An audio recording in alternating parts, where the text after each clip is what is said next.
Good morning. It's 9 a.m. and I will call to the order the March 23rd meeting of the Saline County Board of Commissions.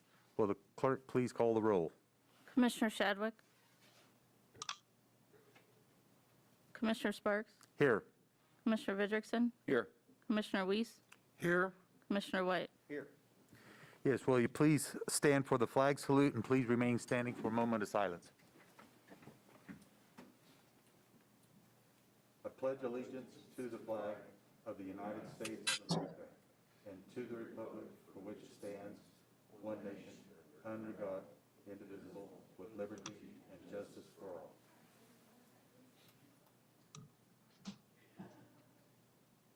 Thank you.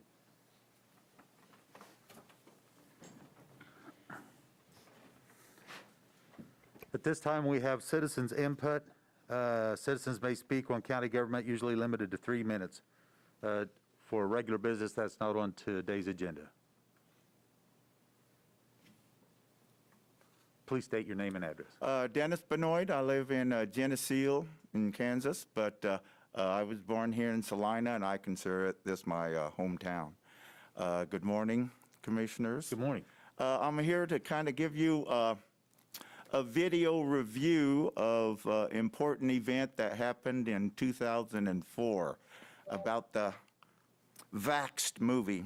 It was about the criminal conspiracy to make a scientific study corrupted. And the important players all play themselves in the movie. You'll be seeing pictures of Dr. William Thompson. He's the whistleblower.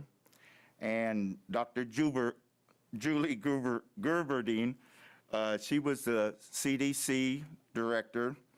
And the other player is the VAERS Court. In 1986, act was passed for the childhood vaccine injury, and the VAERS Court, which is not a court, it's not your standard court, it's sort of like a board meeting. That was signed by Ronald Reagan. Well, that was, Julie Gerberdine was a director, and she wanted, they had at the VAERS Court a large number of autistic children, a class action suit. So she wanted the next scientific study to come out to be clean, no reference, direct reference to autism. And that's how they corrupted from top-down pressure. Julie Gerberdine was watching out for the VAERS Court. And she put pressure on Dr. William Thompson to delete the truth because she didn't want that latest scientific study to go to the VAERS Court because of all those autistic children. And in the movie, you also meet the children that play the part. They are autistic children. Most of them have videos of before they were given autism by the MMR vaccine. And you will meet the children in videos. And, but that is my movie review. It is very important, and it needs to be seen. That's your history. Okay, thank you. Thank you. Anyone else like to speak? Mr. Chairman? Yes. No one has raised their hand. However, Mr. Farber did have his hand raised, which it is raised now. Mr. Farber, unmute. Okay. All right. Good morning, gentlemen. Good morning. Good to see you guys, and I appreciate you taking our public comments this morning. I just wanted to address something that has gone on in our county, and that has to do with the mask mandates. We've seen over in Dickinson County that they have allowed their mask mandate to fall away, to be dismissed, and I appreciate the way that their board addressed that, not just with the facts and the input, but they took a lot of the data into mind as well. And I just wanted to bring up a few of the things that they mentioned, and I'm hoping that that will affect you guys and your decision as well. Some of the data that they brought up is that the CDC even says that the surgical masks and cloth masks are 55 to 65% effective against this virus. And one of the doctors described that as throwing mud through a chain link fence. And I thought that was a wonderful illustration to use. The CDC also says any person fully vaccinated need not wear a mask when in proximity of other vaccinated individuals or asymptomatic persons. They referenced how Dr. Fauci refers to a mask as a symbol of goodwill towards his neighbor. And they even brought up the idea, and we've heard this phrase lately, of mask theater and virtue signaling with a lot of it. But I think the greatest argument for getting rid of these mask mandates is when we take into consideration the state of California and the state of Florida. California has been locked down. They've been mask mandated. They've been quarantined for this entire year, basically. And Florida has released that. They have no mask mandates. They have no limitations on gatherings, which I understand the county, Saline County, has now allowed that to expire as well. And the numbers are the same between California and Florida. There's no great increase in the fact that nobody is wearing a mask. In fact, Florida has a greater population of the at-risk category. Nearly 20% of their population is in the 65-year-old and older range. I think what I'm trying to say is that I'm not against masks. I wear masks when I go into businesses if they ask me to wear that. But I don't think this board should be mandating each individual to wear a mask. If a person chooses to wear a mask, that's fine, or two masks, or however the new guidance comes out. But if a person chooses not to wear a mask, he should not be fined. He should not be kicked out, that type of thing. And I think that's what a group of citizens here in Saline County are trying to push forward, is that we just want the freedom to make the same decisions that everybody else is making. It seems like those who are against masks are being segregated out and attacked because of their beliefs, and it's not going the other direction. And it's time for us in Salina and Saline County to get along, to put these things down, to put our differences aside and move forward. It's time for us to move forward against this disease, against this virus. And I'll leave off with this famous statement by Ben Franklin, and I've said it many times, and I believe it holds true in this regard as well. Mr. Franklin said, "Those who would give up essential liberty to purchase a little temporary safety deserve neither liberty nor safety." Fellas, it's time to take down this mask mandates. The numbers are down. The hospitalizations are way, way down. And it's time to just move on with our life. Let these businesses open up the way that they see fit, and let we as citizens accomplish our freedoms here in Saline County. Thank you guys for listening to me, and I hope this had an impact on you guys. Okay. Thank you, Mr. Ferber. Any other people would like to speak this morning?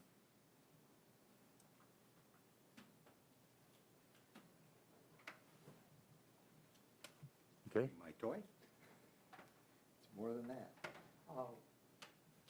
Yeah, I'm concerned that, Please state your name and address, please. Ken Ritz from Salina. Okay. He can't hear. Get closer. All righty, Thank you. good. Yes, I'm concerned that we've made too much of or too little of too much and too much of too little. A virus doesn't respect our history, our Constitution, other than our physical constitution, and it doesn't have much respect for that. If in fact, and I think the evidence is quite clear now, although Fauci still holds to some other explanations as well, that the transmission of the COVID virus is overwhelmingly through the air and as an aerosol, not as droplets.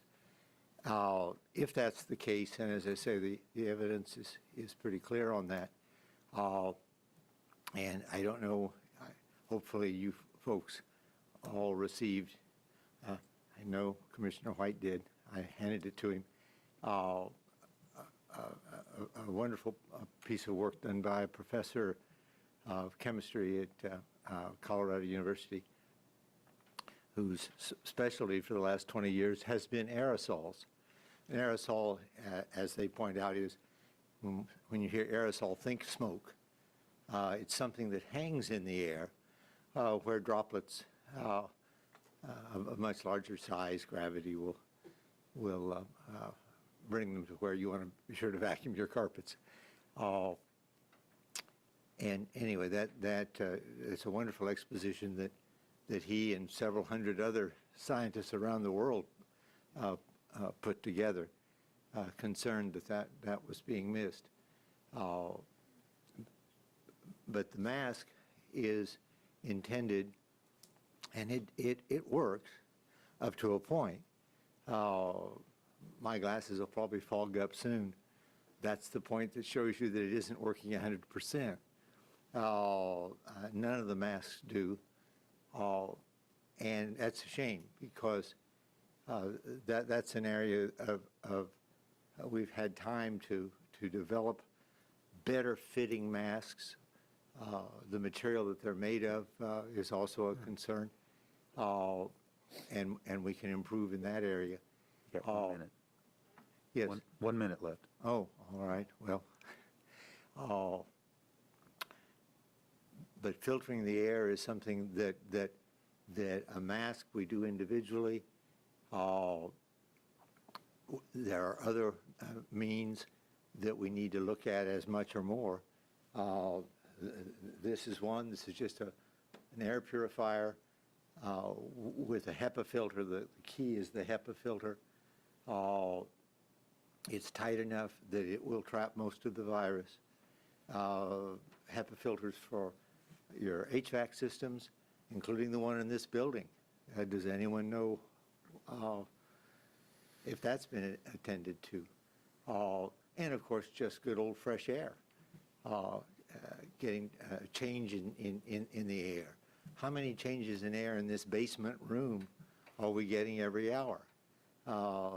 We've let all those things go by so that we can stand on our soapboxes and speak of dealing with a really deadly and hurtful situation, as though it were not a public concern. Mm-hmm. What you inhale is your business. What you exhale becomes everybody else's. Yes. And it's as simple as that. You have a right to put your fist wherever you want it, as long as somebody's face isn't in front of it. Okay. Your And time's up. likewise with your breathing. As Thank long as you don't exhale, you don't need to wear a mask. Yep. So Thank you. anyway. Thank you. Okay. All right. Anyone else like to speak? Okay. Norman Arnold, Salina. What are the ingredients in that vaccine? We've never heard anybody say, is there any harmful ingredients in that vaccine? Yep. Your guess is as good as mine, Norm. It's like, I'm not the physician, not the builder of it. Thank you. Anyone else like to speak? Okay.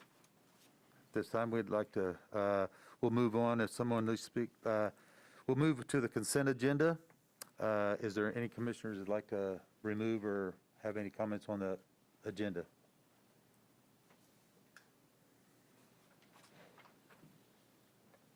Okay. If not, we approve the delete items. Hearing no objection, the agenda will be approved as the tax roll adjustments, accounts payable, and the public forum agenda as presented. Action items. Item number 1, RFA 138-21, Greater Salina Community Funds PET Program with Rosie Welter, Senior Services Director. Good morning, Rosie. There she is. Good morning. Good morning, Commissioners. Good morning. Senior Services is requesting commission approval to accept $4,219 from the Greater Salina Community Foundation in funding for our new program, Meals on Wheels and Healthcare for Pets program. This funding will cover the cost of the pet food and treats. Senior Services has collaborated with the Friends of the Animal Shelter and Atherton Veterinary Clinic to provide healthcare and food for pets of Meals on Wheels participants. a survey was sent out to all of our Meals on Wheels participants asking if they would benefit from this program. They did respond that it would benefit quite a few. As you know, these are homebound seniors that are unable or have limited resources to go out and shop for food or take their pet to the vet. Senior Services does want to remove this barrier for our seniors so that they're able to stay in their homes. It is beneficial for seniors to have their pet companion with them. Currently, we have 21 pets enrolled in the program. Friends of the Animal Shelter has been running out, picking up pets, getting their toenails trimmed. We've had some minor surgeries. We do spay and neutering. So yeah, the alternatives for action is to deny request or approve request. On a side note, I was going to say that Atherton is providing all of the food at their cost. So we are requesting that the commission approve and accept the Greater Salina Community Foundation grant funding. And these dollars will be used to purchase pet food supplies. Deliveries of these supplies will be distributed monthly to Meals on Wheels participants by staff, not by volunteers. And the budget impact, healthcare cost is covered by Friends of the Animal Shelter, and food costs will be provided by the Greater Salina Community Foundation grant funds. And there will be no cost to seniors participating in this program or to Saline County.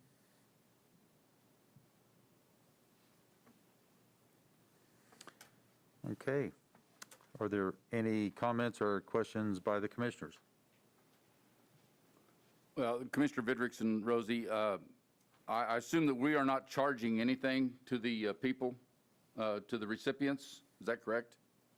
Correct. There's no cost to them. And there, when we deliver the meal, there is a charge for that. Am I correct again? Yes, you are correct. And how do we know that this year-long program is not going to exceed $4,200? I mean, if this thing starts to grow and all of a sudden you have 40 or 50 pets enrolled in the program, how are we going to cover that cost? Well, if it does grow like that, I definitely would seek out additional grant funding for it. We do have different options. Right now, we have a big fundraiser going on with Long MacArthur and Petals Flowers, Kindred Hospice, Lincoln Park Memorial Health, and they are doing a big fundraiser right now, collecting food and donations. So they even put in a GoFundMe page for it. So yeah, I think that the support for this program is huge within Saline County. They do understand that the need to keep our seniors in their home and be healthy, both mentally and physically, is dire, especially with the COVID right now. So the support from the community, I think, will carry on. We will continue to ask for grants. We will continue to ask for community support. Does that answer your question?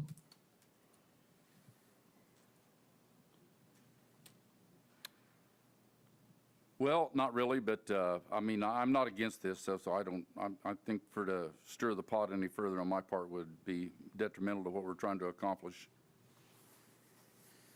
Well, and let me jump onto that, because one of the questions I had also with the situation is that we're not charging them for that, and if Rosie was saying that she actually makes the deliveries in the company car and did this and this, so all of a sudden it becomes an issue where the company is funding that because the county is paying for the fuel in that car and the insurance and everything else. What happens, my concern is that what happens up and above that when you have other people, like she said, our staff is going to do that. What happens to that staff when those people start turning in vouchers for returning on their mileage that they get? So all of a sudden, but if she's saying that the donations and everything else and this here will take care of this, I guess we need to try it and see where it does go. So that's my thought on that. Does anyone else have any comments? Any public wish to speak on the situation? We'll bring it back to the commission for discussion and possible action. Mr. Chairman, I move we accept the GSC funds for Meals on Wheels as presented. Second motion. It has been moved and seconded that we approve RFA 138-21, Greater Salina Community Funds PET Program. Are there any further comments? I will now call for the vote. All in favor? Commissioner White. Aye. Commissioner Weiss. Aye. Commissioner Vidrickson. Aye. Commissioner Shadwick. Commissioner Sparks. Aye. Motion passes 4-0. Move on to the next item. RFA 139-21, Cartograph Maintenance Contract Renewal with Darren Fishel, Road and Bridge Administrator. Good morning, Darren. Good morning, Commissioners. This request for action is for a Cartograph maintenance contract renewal. It's to enter into a license agreement with Cartograph Solutions. This is the software used at Road and Bridge to manage workflow, track assets, log traffic counts, track vehicle and equipment maintenance, shop and yard inventory, and aggregate uses. The cost is for year one of $28,340.26. Year two is $29,190.47. Year three would be $30,066.19. We have a termination for non-appropriation clause in the contract for governmental customers that if funds are not appropriated or otherwise made available to support the continuation of its obligations under this agreement, this contract will be terminated automatically as of the beginning of the period for which funds are not available. Customers shall provide 60 days written notice to Cartograph of such non-appropriation of funds, and this agreement shall terminate, provided, however, that each party shall remain liable for all obligations accrued to the date of such termination. This agreement is governed by the Kansas cash basis law. Mike Montoya did review the contract. The alternatives for action would be to accept the agreement from Cartograph Solutions, or two, do not accept the agreement and direct staff to an alternative. Staff recommends entering into the agreement with Cartograph Solutions. The contract is for 3 years with a 3% increase every year versus 5 to 7% increase with an annual contract. This is guaranteed for the life of the contract. Road and Bridge has used some form of Cartograph software since 2007. We moved to the current form of software in 2015. It has been a very productive tool for our department. Rural operators now enter their own time, which has freed up administrative resources.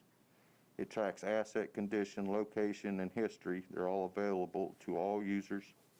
And we have nearly eliminated the need for paper-related for most items in the maintenance department. Plans, conditions, locates, work to be performed, work performed, and photographs are all in one central location. This can be accessed from a mobile device and eliminates the need to make a trip to the office to turn in time sheets or do research. The budget impact is the first year amount, $28,340.26 will be taken out of the computer maintenance budget line item. $29,190.47 year two, and $30,066.19 year three will also be taken from the computer maintenance budget line item. Quick question. What is your total budget per year for computer maintenance? You know, that is an IT or Brad Bowers question. Okay. I know Brad said he was on Zoom and. Okay. Mr. Chairman, I believe I'm going from memory here, but I believe that line item has about $315,000 in it. Okay. And is this, these 3 years, this takes for 3 years. So then after these 3 years, does it come back and rotate again for the next 3 years also? We would probably at that point have to negotiate a new contract. Okay, so this is per year. Yes. Okay, so are you looking at, I know this isn't the first time, but do you look at putting this in as a line item into your budget instead of taking it out of computer maintenance? Or is that the best place to put it? You know, this is just how the way we've handled in the past. This is my first RFA for this type of agreement. Okay. Mr. Administrator? Thank you, Mr. Chair, County Administrator Philip Smith-Haynes. So the technology, the routine maintenance for all departments, not just Road and Bridge, is budgeted in a single line item in the IT budget, and we could look at changing that to better account for individual programs, but that's just sort of how we've been doing it. Okay, thank you. Any other comments or questions by commissioners? Darren, how long has Saline County been associated with Cartograph? Since 2007, so 14 years or so. When we first started with Cartograph was before I came to work here, and then we had a version of it that was called Navigator that really wasn't what we thought it should be, and so they came out with the OMS version, which was mobile friendly, to where it really makes all of our information real time. You know, typically, I'll just use an example. Before, a rural operator would have to fill out a timesheet and a map of where he went and what he did that day. And he would send that map into the office, and then someone in there would enter his time and log where he'd been.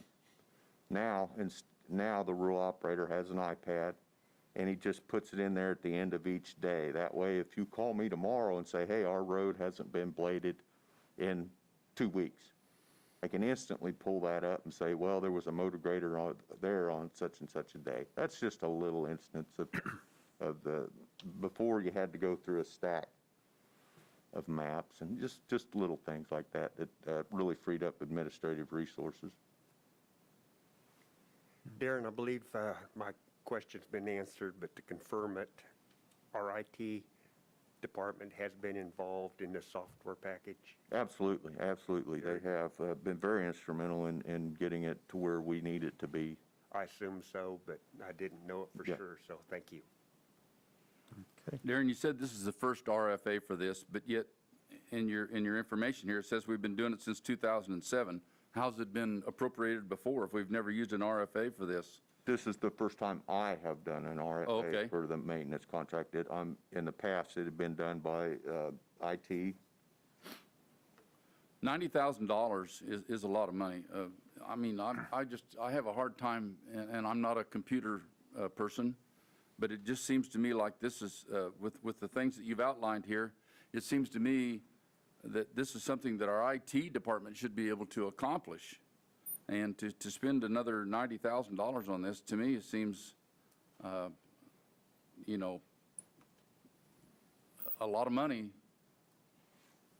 to spend on something that it seems to me like we could, with the things that you've outlined anyway, that we could be doing that ourselves.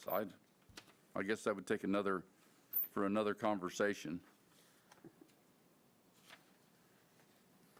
And I just want to, my same kind of thoughts on that was too, but when I looked at it, and then I looked at, when you have 40 users into $14,000 just for those users, $345 or so a year, I'm thinking that's kind of like roughly $10 a month or $20 a month to have that on that iPad, to have those deals where those users can utilize all that software. And I look at it, then the $12,000 price for the softwares to run everything else is, yeah, it's expensive. It's very expensive, and it's a kind of one of those things where I'm the same way. I look at it and go, wow. But per user, it's not a bad situation I look at, you know. But anyway, it's another one of those, it is what it is. Yes, yes. Yeah, so Cartograph is one of those things. There are a limited number of companies who provide this kind of software specifically for road and bridge departments. And so certainly something we could look at, whether we switch to a competitor and see if they could, come in with something cheaper. Then you're, of course, dealing with the transition time to get everybody up to speed on a new program. So, but this cost has increased. I mean, there's no doubt about that. As for in-house staff developing a program like this, we do not have in-house programming staff. Our staff concentrates on making sure that we have the ability to extract information and keep the system up and running. So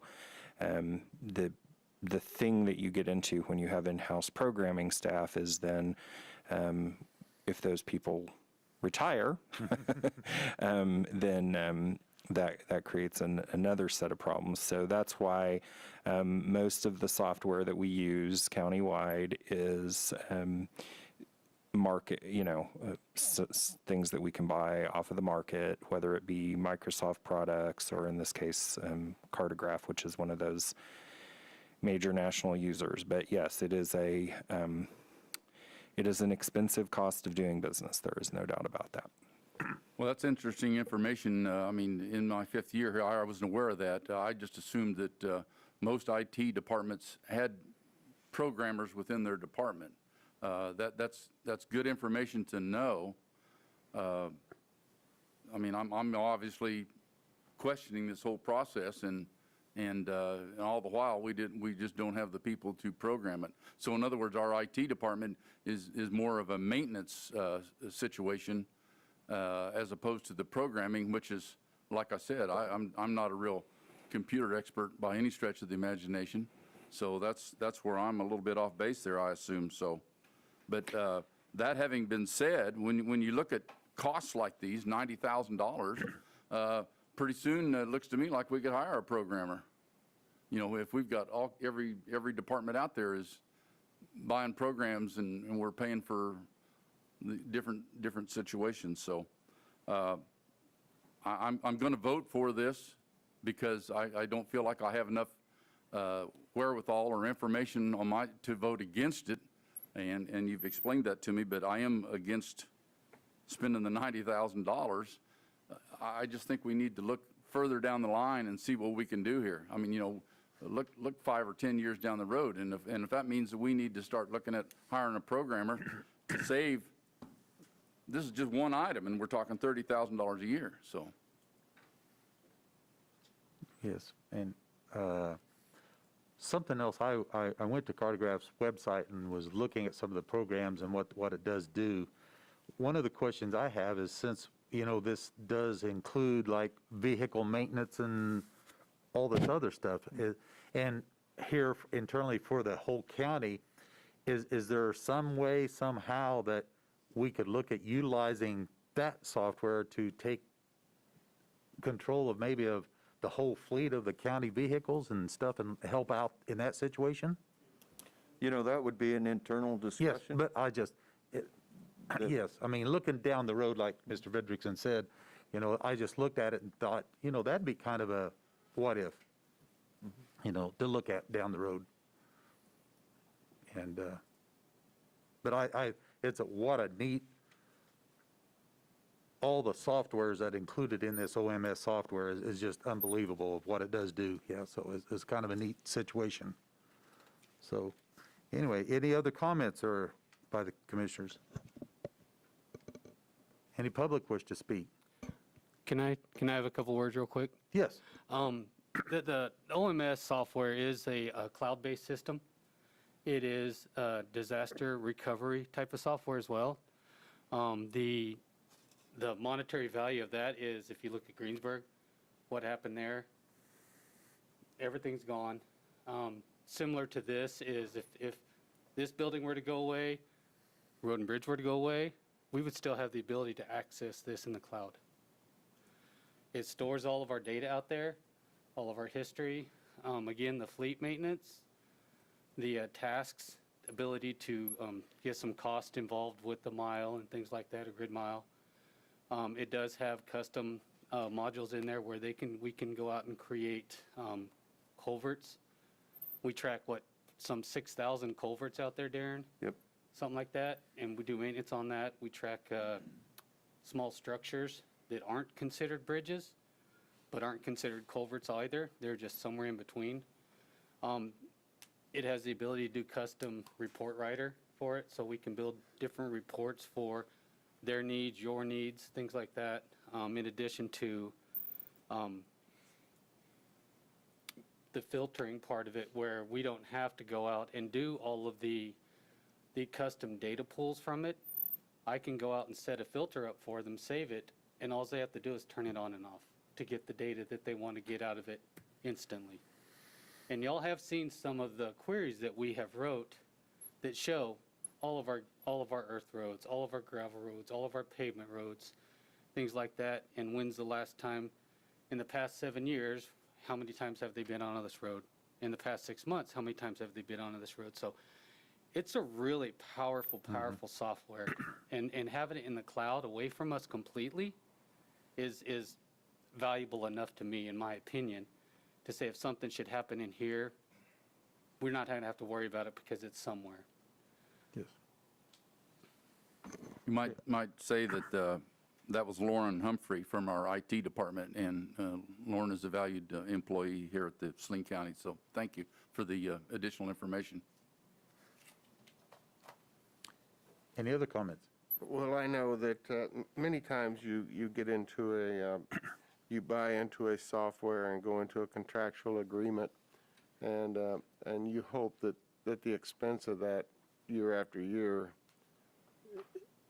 doesn't grow at a fast rate or something. You hate to think that you were lowballed into something and now you're paying a price because you invested so much into this product. I don't believe that's the case here. And with that being said, Mr. Chairman, I move that we approve by signature the agreement with Cartograph Solutions as presented. Second the motion.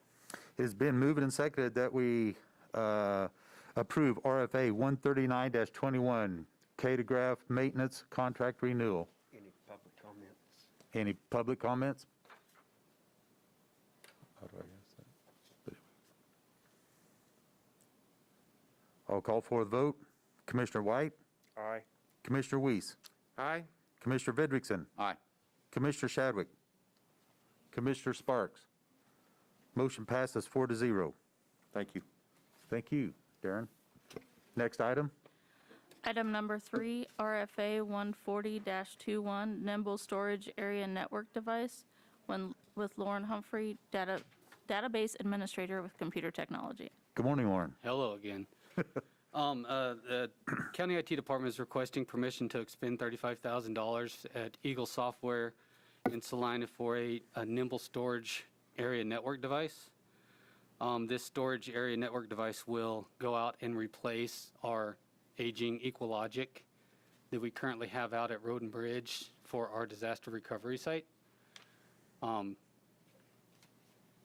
We have two different quotes on that. Both are for the same exact storage array. You can see that the HPE quote is twice as much as the Eagle Software. The Eagle Software is a partner of HPE, and kind of try to explain that out, that they really do encourage their partners to sell these devices, and that's kind of why they get this huge discount from it. So Cisco, HPE, they have a bunch of different devices that they would sell, softwares and things, Dell. They do get cheaper because HPE is a partner of theirs, and so they do get a lot of discounts, and that's why you can see that HPE does sell both of these, or sells these, but Eagle gets a better discount from it because they are a partner of HPE's. Okay. So, and the county is requesting to fund this project of $35,000 based on the expenditures and the 3-year maintenance cost. Any questions? Lauren, I just have, and we're talking about this here, how many, and I relate to terabyte, how large is this? So you can imagine a standard picture is about 5 megabytes. You can probably put 1 million of them on there, 2 million or so, and imagine, we tend to double our size, digital data. We double it every about 3 to 5 years. And so the last time we bought a Nimble storage device was about 3 years ago. And so we tend to exponentially just grow, double ourselves. And so what this does is this increases our data size twice. I think it's a 42 terabyte SAN. Right now we currently have a 21, and we're sliding up to the edge. And for IT to be able to say, well, we can wait until next year to get it. Well, we could possibly run out of storage before the next year. And so, we tend to try to double our storage arrays. And what'll happen is this Nimble that we currently have here will go out to Road and Bridge to replace that aging EqualLogic that we have out there. And I believe we're going to use the EqualLogic to replace, to store some digital video for the jail. So it's going to be repurposed and just store some digital video for the jail so they can have more space. Gotcha. Lauren, Thank you. I assume this was an identified budget item for 2021? That is correct. It's part of the TIP. Okay. Any other questions or comments by the commissioners? Any comments by the public? If not, I'll bring it back to the commission for discussion or possible action. Mr. Chairman, I move we allow IT to expend $35,000 with Eagle Incorporated of Salina. Second the motion. It has been moved and seconded that we approve RFA 140-21, Nimble Storage Area Network Device. Are there any further comments? By the public, anybody? I'll call for the vote. Commissioner White. Aye. Commissioner Weiss. Aye. Commissioner Vidrickson. Aye. Commissioner Shadwick. Commissioner Sparks. Aye. Motion passes 4-0. Thank you. Next item. Item number 4, RFA 141-21, 2021 hot mix asphalt construction bid with Justin Mader, County Engineer. Good morning, Justin. Good morning, Commissioners. So I'm here to discuss and take action on a Saline County Road and Bridge Department request to award the bid for hot mix asphalt pavement, profile milling, and aggregate shouldering construction. Sealed bids were opened on March 17th, 2021 at 11 o'clock. One bid was received from APAC, Kansas. You should have in your packet the bid tabs, which will give you more details of the bid. Also, just to let you know that, since I've been here, it's pretty typical that we just get one bid for asphalt construction. They're a local company, and really for another contractor to bid on it, they would have to mobilize a plant in. And, that cost is pretty high to do that. And so they can't really compete with the local asphalt plant that's here permanently. And so that's why we usually get one bid. I know in the past before me, there's been another bidder, but that's just because they've been doing other work for KDOT, and they're already moving in a plant for another big project, but that's just not the case this year. So project locations included in the overlay milling and shouldering bid are Old 81 Highway from K143 Highway to the Saline Ottawa County line. And this project does include adding a 3-foot asphalt widening on both sides of the pavement. Another location is on West Old Highway 40 from the I-135, where the concrete pavement ends, and then it extends east to the city limits of Salina. This project also includes a 3-foot asphalt widening from the I-135 concrete pavement to the State Street intersection. Then there's State Street from Old Highway 40 east to the city limits. And then there's North Street from the UPS building east to Old Highway 40. All asphalt and shouldering work must be completed by December 1st of 2021. There will be, as we've done in the past, will not allow any work during wheat harvest. And as well as the bid tabs, you should also have the title sheet, which will show you the project locations as well. Alternatives for action would be to accept the bid as indicated in the staff recommendation or to reject the bids. Staff recommends to accept the bid from APAC Kansas for the amount of estimated work to equal $1,301,294.30. The price of the cost of asphalt this year compared to the cost of the asphalt last year is actually a little bit lower. You know, and again, I'm looking at the longer runs of the project locations like Old 81 Highway, so it's what, 3 miles long. So this year they bid, let me pull that out, make sure I get the right numbers here. So you got $74.10 per ton of asphalt placed. And I believe last year, if you looked at the longer projects, we were at $76 per ton of asphalt. So I'm pretty pleased with the unit prices that they did bid on. Funds for the hot mix, overlay, milling, and shouldering work, which will equal about $1,013,695.57, will be taken from the budgeted line item contractual asphalt work. This line item has a current unencumbered balance of $2.5 million. So however, the other contractual work that will be taken from this line item is the chip seal, crack seal, and aggregate shouldering contracts. Funds for the 3-foot asphalt widening, which is estimated to be $287,598.73, are considered roadway improvements and will be taken from the 124 account special road construction. The roadway widening is included in the road upgrade project list that we developed last year. Okay, thank you. Justin, are there any questions or comments by the commissioners?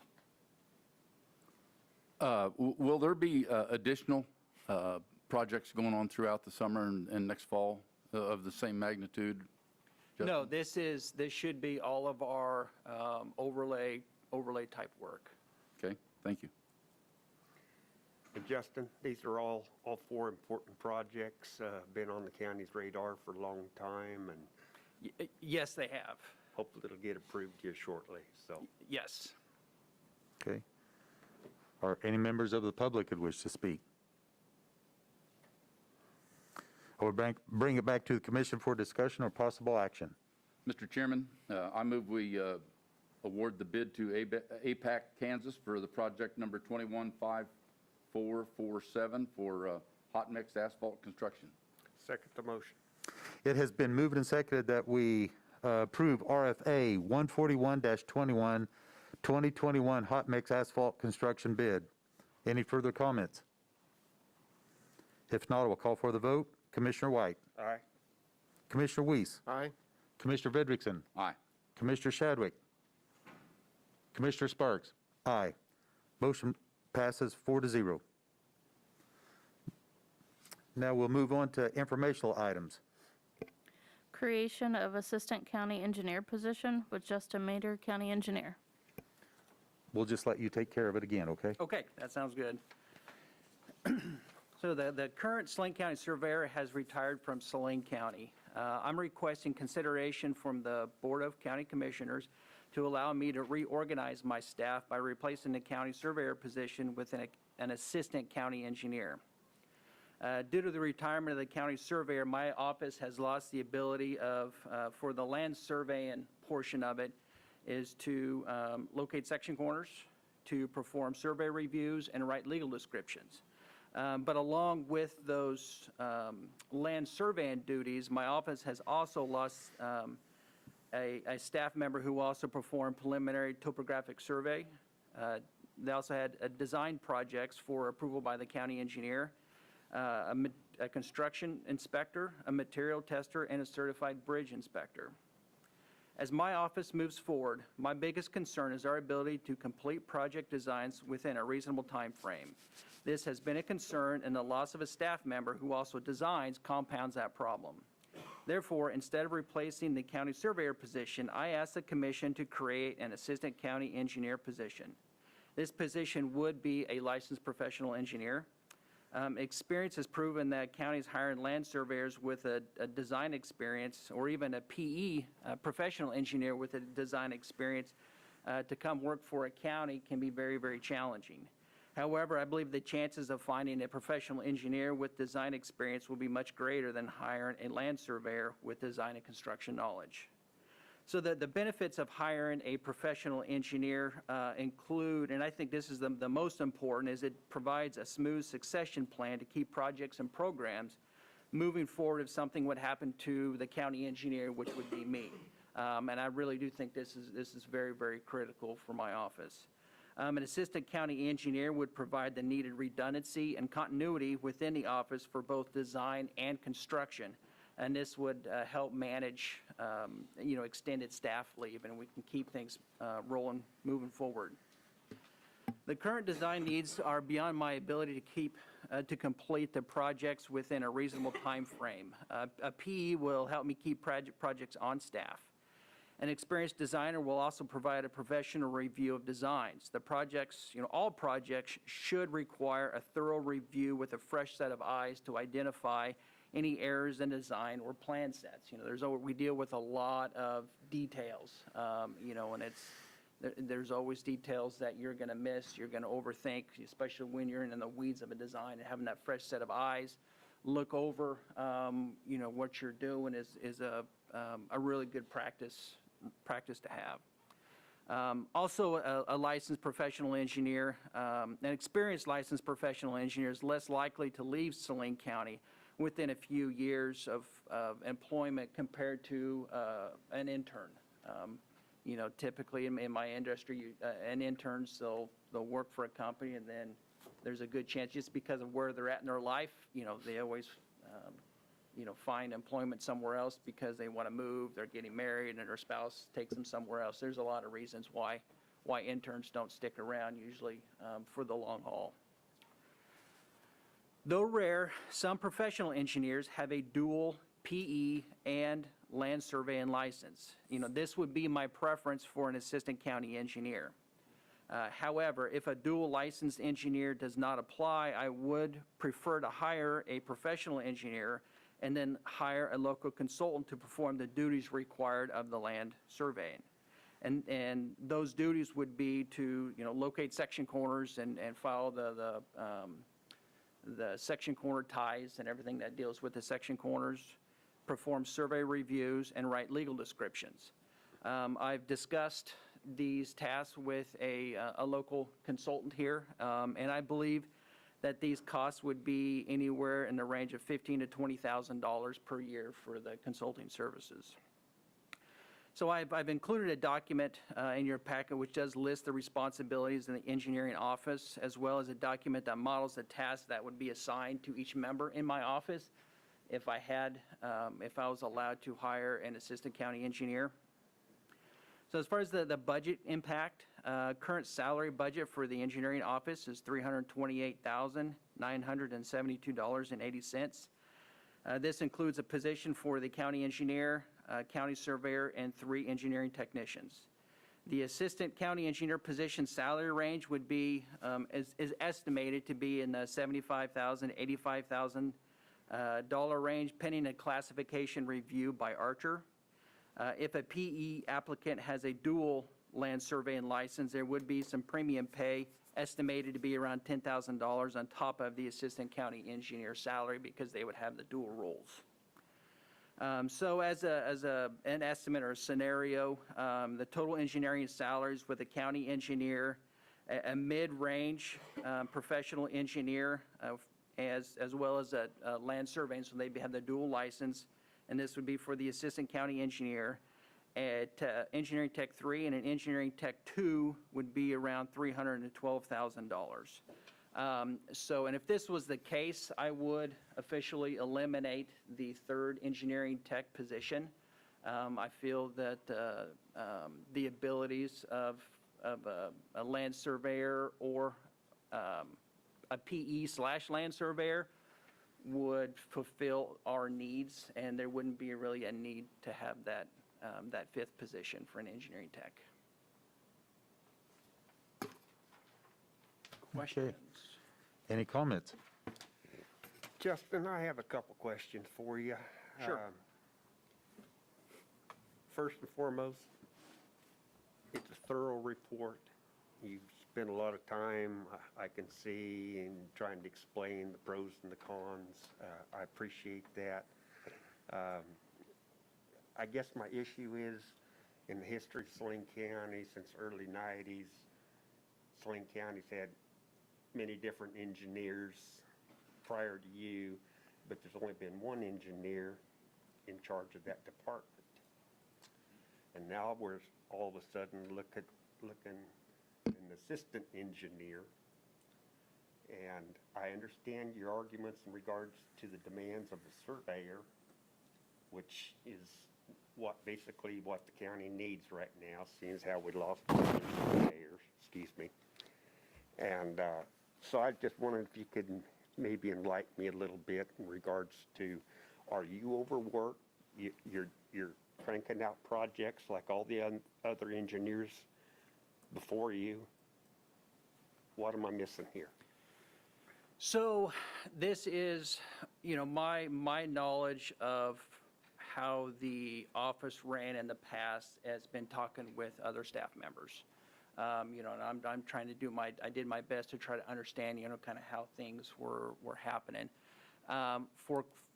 For a while, probably since the 90s, I'm not sure how far back this goes.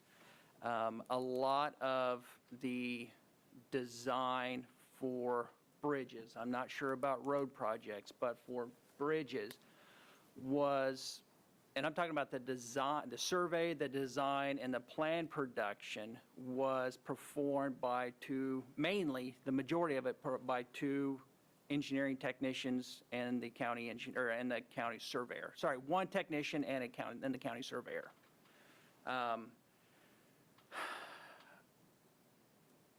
2 years before I showed up, I believe there was a county surveyor and then another technician who took over a lot of those duties and were putting projects together. Okay, so it's, again, I wasn't there, but I don't know how much involvement the county engineer had in the development of those projects. But it's my understanding that it was less than what I have now. And so when I came on board, I evaluated the design process and the plan set that was created, and it just didn't meet my standards.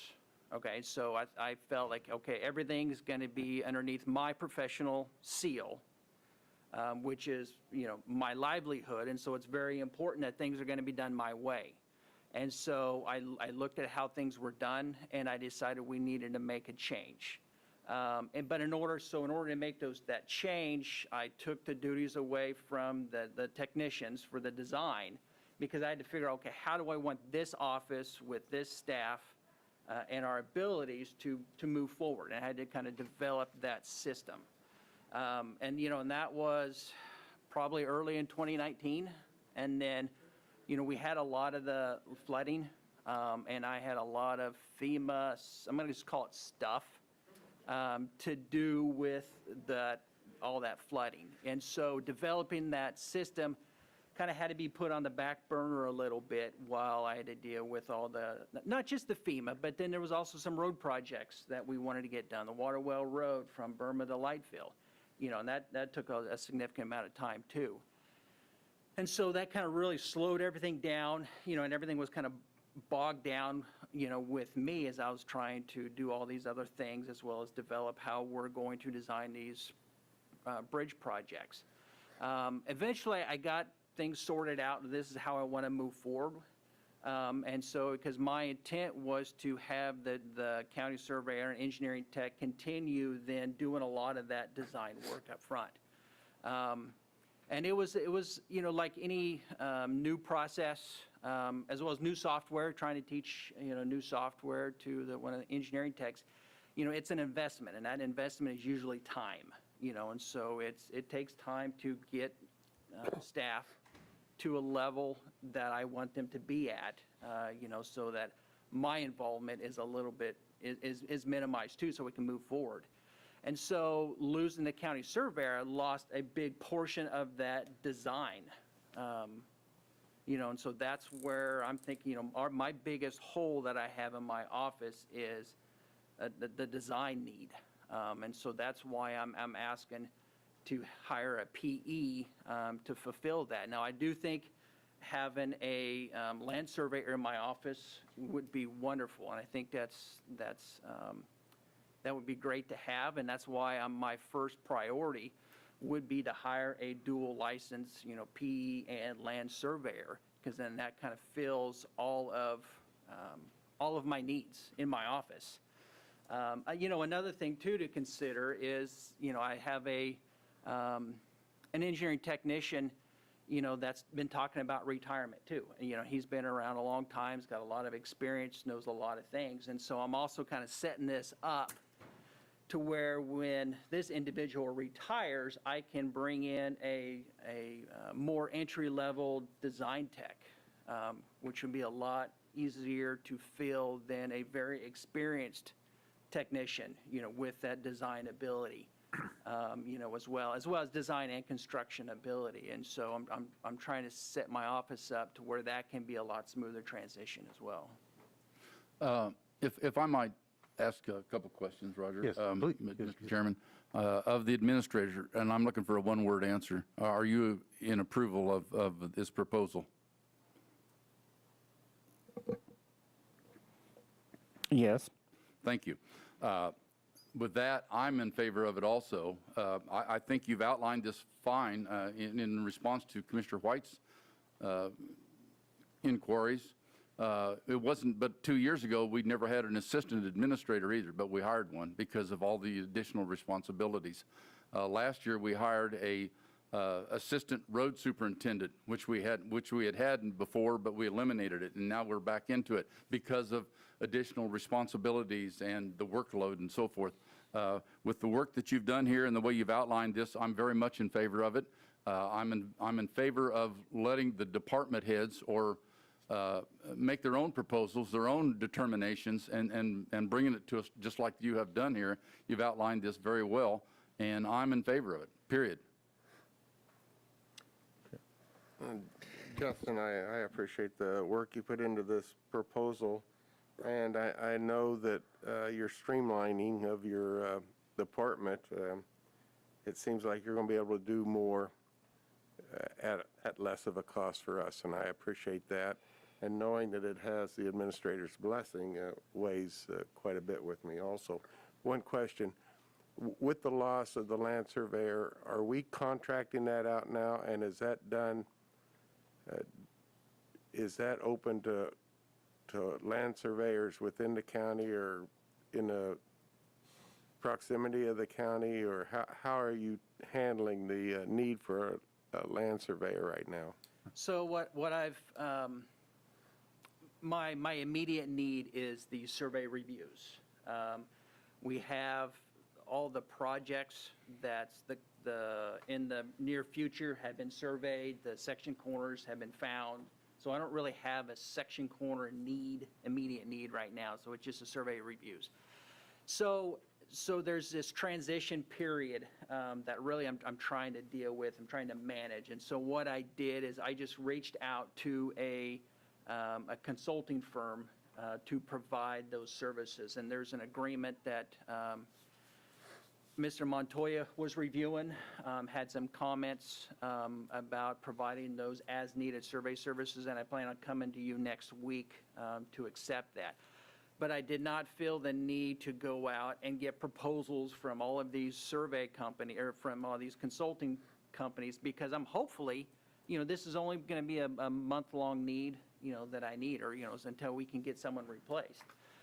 Once we figure out what the replacement's going to be, we can figure out a more long-term solution. So I'm going to have the scenario that if we cannot find a dual PE and land surveyor, and we hire a professional engineer, so then we have these survey needs. What I would come to you and try to get your blessing is that we go out for proposals to provide those services. And again, it's almost on a as-needed basis. to all the consulting firms in town. But as a temporary basis, because it's something that it needs to happen pretty quick, I just called a local company, to provide me an agreement with some hourly costs, so we can meet the immediate needs right now. With this being an informational item, are we looking for a consensus here, or is this just information? This is really just to get some feedback from the commission. Justin had spoken with the HR director and myself about this and was prepared to do an RFA, and we said, well, let's just do an informational item first, give the commission some time to mull it over, ask some questions, and then he can come back with an RFA if you all are supportive. So that was kind of the game plan. Thank you. I for one, appreciate that approach, because if there is any doubt in our minds, anyone's mind, from week to, a few days, plus or minus, it gives them some time to think about it rather than 5 minutes of listening to your presentation. So I appreciate that approach. And I also appreciate Commissioner Weiss's question as to whether it's a consensus or an action item. So. Yes. Thank you. And Justin, believe you me, I appreciate your concerns. I wasn't trying to beat you up or anything. I just needed to ask the questions. I appreciate that. But in my eyes, we definitely need a surveyor, and the way to get from point A to point B is forthcoming. And keeping an open mind, I'd be more than happy to look at this again next week. That'll give me a week to possibly come up with some more questions or thoughts or ideas, and that would be my preference, and I appreciate a week to study it. And I have a question, and I hate to even bring it up, except I was contacted by local surveyors and stuff, companies, and one of my questions to you is how did you end up making the decision to go to one company for this surveying if you have to right now? So what I did is, there's a handful of engineering companies, as well as some survey companies, whether it's a company or an individual in the area. So something I had to kind of think about is, the surveyors who submit a survey for review. I didn't want to have that conflict of interest that they're also doing the survey review process. So they submit a survey, but they're also doing the survey review process, and have that kind of conflict of interest. Not really knowing exactly how, all the that process works. I'm kind of learning as I go, but I just wanted to eliminate that. And so typically I don't really know, in the past, how many surveys from which company and from which surveyor was submitted for review, but I did kind of see the number of people that came into my office to do reviews. And so I eliminated, again, for this very temporary time frame, this transition time frame, the companies that I saw this quite a bit, those surveyors that came into my office quite a bit. So it's like, well, I'm just going to eliminate those, right away. And so I elected to go with a company that was still deals with counties, because that's another thing too. I want to work with a company that works with counties. To me, that's important. That a business is works with other counties throughout the state, and so that's kind of why I selected the company that I did. Okay. Again, I'm hoping that it's less than 2 or 3 surveys. So really, dollar-wise, it's minimal. I mean, we're not talking many dollars at all. Okay. Well, this was just an emergency Band-Aid that you reached out for. If this does turn out to be a long-term, then you'll go a different route. Correct. Yes, absolutely. That's a very good way of putting it. Thank you. Okay. Thank you. Thank you. What a great job you've put together here. Thank you, everybody. Any other comments? Well, Mr. Chairman, if you're looking for a consensus to be made, I'm in favor of allowing staff to move forward and bring back to us next week or whenever they get it proposed, an RFA and a proposal to move with this. Okay. I was going to ask, is there any public comment? Well, it's not an RFA. Nope. Go ahead, I'm sorry. Okay, but seeing none, and the consensus has been made by Commissioner Vidrickson, and do we have a consensus? I've already stated my opinion to review it. Yeah, I'm quite happy with the presentation and look forward to seeing your RFA. Me too, also. So I look forward to the projected outcome here. Yes, Thank you. you bet. Thank you. Thank you. Commissioners' comments.